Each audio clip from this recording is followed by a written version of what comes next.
अस्सलाम वालेकुम। मैं हूँ रोशनदीन दियामरी। नाजरीन, आज हम बात करेंगे ग्लोबल वार्मिंग के हवाले से। ग्लोबल वार्मिंग एक आप सबको अक्सर बेशतर आप सुनते होंगे कि ये एक इंटरनेशनल फिनोमेना है। इसमें ये बात की जाती है कि इसमें कोई बाउंड्रीज़ की बात नहीं होती है, कि ये अक्सर जो है वो साइंटिफिकली या जो साइंटिस्ट होते हैं या इसकी फील्ड के अंदर जो लोग होते हैं, जो एक्सपर्ट्स होते हैं इसके, वो ये इसकी डिबेट कुछ इस तरीके से करते हैं कि ये एक इंटरनेशनल मसला है जिसके ऊपर कोई लोकल सतह के ऊपर इसकी कोई हम लोग कुछ नहीं कर सकते, या हमारा रोल नहीं होता है।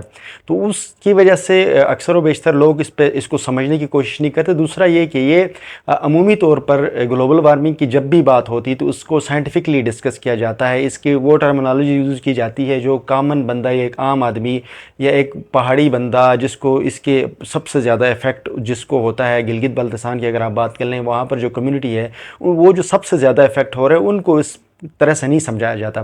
दूसरा जो इन टॉपिक के ऊपर ग्लोबल वार्मिंग और क्लाइमेट चेंज के हवाले से जितनी भी जो डिबेट्स होती हैं वो अक्सर होती किसी बड़े बड़े होटल्स में, मिसाल के तौर पर सरीना में, मैरियट में, वहाँ पर चंद एक जो है डॉक्टर्स आते हैं, कुछ लीड कम्युनिटी आती है, वो आपस में बैठ के डिबेट करके निकल जाते हैं। तो मैंने सोचा आज इसके हवाले से बात की जाए कि ग्लोबल वार्मिंग बेसिकली होती क्या है, क्लाइमेट चेंज का क्या मसला है, गिलगित बल्तिस्तान के ऊपर इसके क्या इम्पैक्ट आएंगे।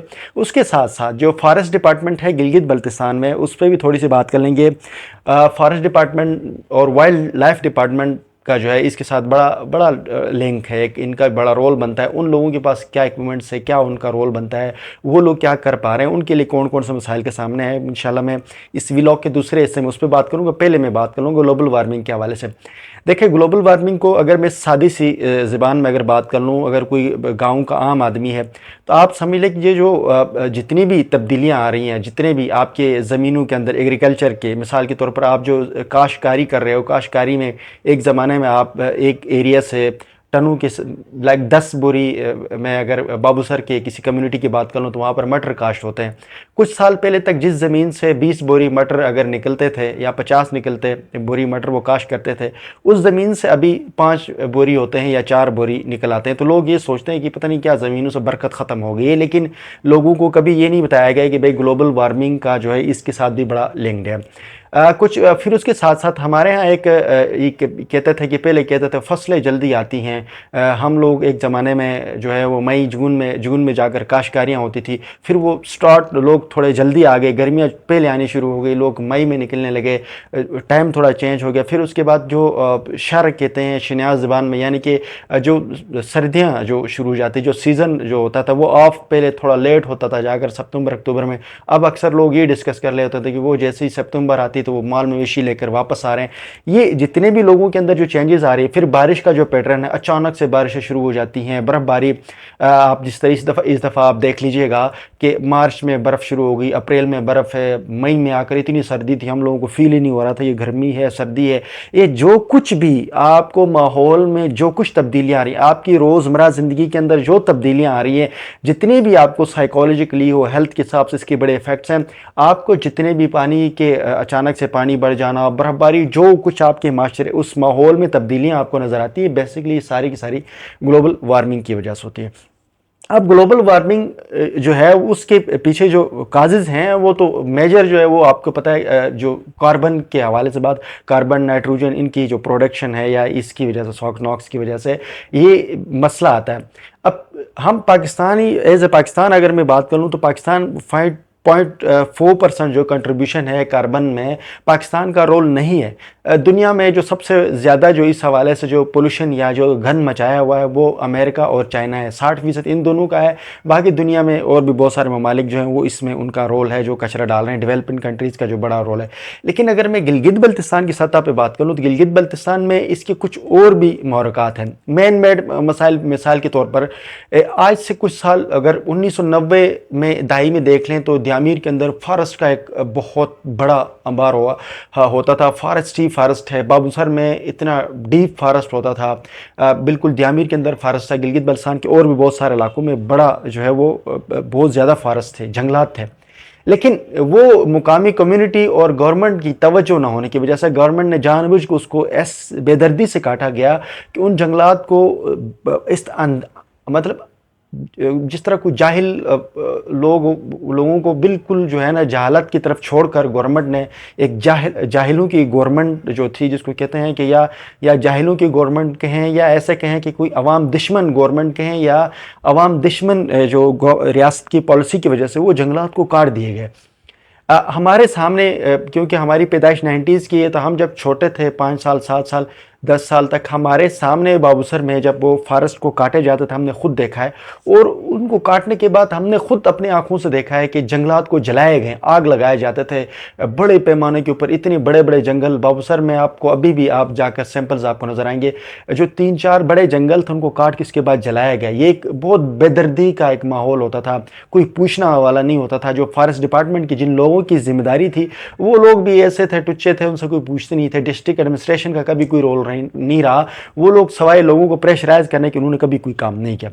तो ये जो डिफॉरेस्टेशन हुई, कोई इंटरनेशनल सॉक्स जो आपकी कार्बन डाइऑक्साइड या कार्बन मोनोऑक्साइड चाइना और अमेरिका की प्रोडक्शन है, पाकिस्तान का भी है, लेकिन हमारे जो लोकली हम लोगों ने जो जंगलात को काट के तबाही मचाई, उसका रिजल्ट ये निकला कि जैसे ही थोड़ी सी बारिश होती है, यानी कि जो रूटीन की बारिश है उससे अगर 1 मिलीमीटर भी ज़्यादा बारिश होती है तो सैलाब आने शुरू हो जाते हैं। आपने देखा होगा कि जब भी थोड़ी सी बारिश होती है तो सैलाब ने तबाही मचाई होती है। गुज़श्ता साल कितनी बड़ी पैमाने पर सैलाब आया, बाबूसर में देख लें आप, चिलास में देख लें, दारेल तांगीर में देख लें, गिजर में मुकम्मल तबाही मच गई। आप हुंजा में देख लें, आप शिगर में देख लें, आप खरमंग में, गांची में, पूरा जो वो सेक्टर है हिमालय, क्योंकि हिमालय वाला सेक्शन पे भी मेल्टिंग का थोड़ा प्रोसेस शुरू है, लेकिन कराकोरम में तो मेल्टिंग तेज़ है, वहाँ पर ग्लेशियर्स की मेल्टिंग और जो ये जो इफेक्ट्स आ रहे हैं उसकी, लाइक ये जो फ्लड्स आते हैं ये बहुत ज़्यादा हैं। तो इस हवाले से इस साल जो है वो इस साल का जो पैटर्न क्या है, इस पे मैंने कुछ अपने सीनियर डॉक्टर्स हैं, दोस्त भी, उनसे भी मैंने पूछ लिया कि ग्लोबल वार्मिंग के इस साल क्या इफेक्ट आ सकते हैं, क्या फोरकास्टिंग है। तो उन्होंने कहा ये है कि जो एशिया में तो इस दफ़ा टेम्परेचर जो है वो बड़ा इंक्रीज़ होना है। यानी कि अभी कुछ रिपोर्ट्स में पढ़ रहा था जिसमें ये कहा गया है कि जून से लेकर सितंबर तक एक्सट्रीम लेवल की गर्मी बहुत ज़्यादा बढ़ेगी। अब जब गर्मी बढ़ती है या गर्मी जब आपकी इंक्रीज़ हो जाएगी, उसके नतीजे में उससे जो ज़मीन होती है वो ड्राई हो जाती है। फिर उसके साथ अल्टरनेट जो है ना बारिशों का पैटर्न वो बहुत ज़्यादा कहा गया है कि इस दफ़ा उन्होंने कहा कि नॉर्मल से ज़्यादा बारिशें होंगी। तो आप सोच लीजिएगा कि लास्ट ईयर जो बारिशें हुई जिसकी वजह से जितनी तबाही मची है, अगर उससे ज़्यादा बारिशें होंगी तो कितना नुकसान होगा। ये वो सारी चीज़ें जिसके ऊपर हमें बहरहाल अपने लोगों को शऊर देनी होगी, अवेयरनेस देना होगा कि भाई जंगलात को कटाई बंद करो, दोबारा से जंगलात लगाओ, एफॉरेस्टेशन की जाए, रीफॉरेस्टेशन की जाए, ना कि डीफॉरेस्टेशन की जाए।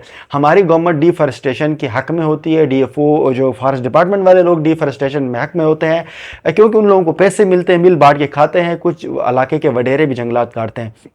लेकिन नाजरीन, एक उसके साथ जो इफ़ेक्ट अभी यानी कि दो उसके हमारे पास जो मिटिगेशन के लिए, एक तो लॉन्ग टर्म है, एक शॉर्ट टर्म है। शॉर्ट टर्म में हमारे पास जो इस वक्त सबसे ज़्यादा है, एक तो हमने केयर करना है कि भाई आप किसी फ्लड वैली के अंदर या प्रेफरी में सामने आप लोग अपनी आबादियाँ हैं उनको थोड़ी सी आप अपनी कंस्ट्रक्शन जो अभी नए जो कर रहे हैं उसमें बिल्डिंग कोड्स का फॉलो कर लें।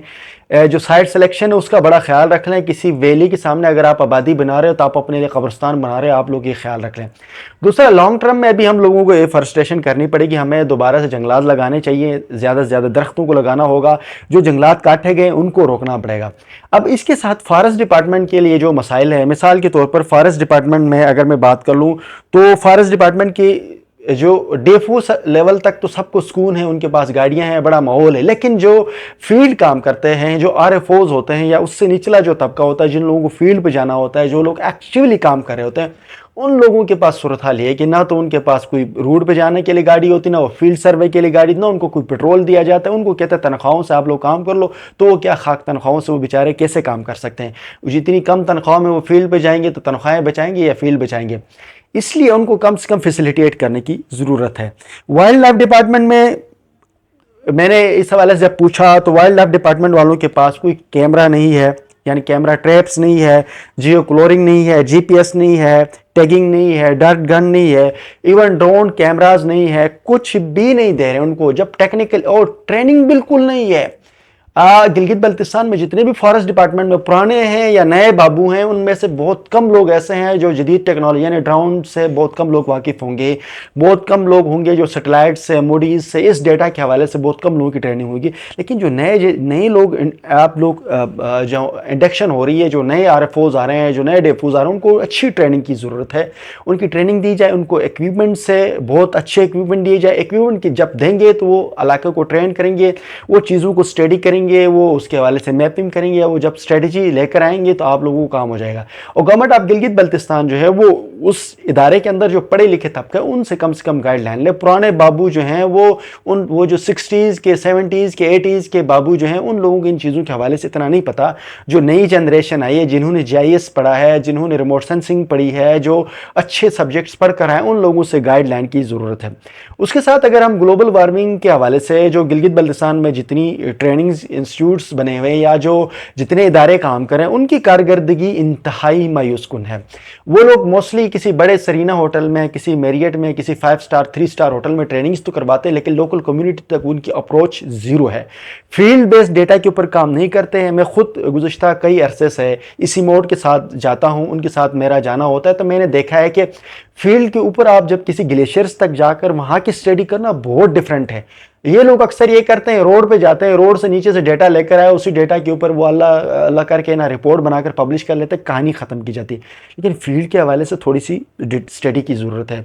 जो मुकामी कम्युनिटी, उनकी बहुत बड़े मसाइल हैं। जो कम्युनिटी मिसाल के तौर पर अगर हुंजा के हवाले से बात कर लें तो वहाँ पर ग्लेशियर जो है वो मेल्ट होकर उसकी डाउन हो गई है, प्रेफरीज यानी कि एरिया डाउन होने की वजह से जो इर्द गिर्द के जितने भी एग्रीकल्चर लैंड थे, वो उस लैंड तक पानी ले जाने का कोई रास्ता ही नहीं है। आप जितने भी ग्लेशियर्स से जो एरिया आबाद हो रहे थे मुस्तकबिल में, तो वो जब ग्लेशियर्स नीचे आएंगे तो वो लोगों के लिए तो बहुत मसाइल होगा। ऐसे में उनको ट्रेनिंग और उनकी उन मसाइल को हल करने के लिए कोई अल्टरनेट की ज़रूरत है। उसके साथ साथ फॉरेस्ट लगाने की बहुत ज़्यादा ज़रूरत है। अभी इस साल तो 10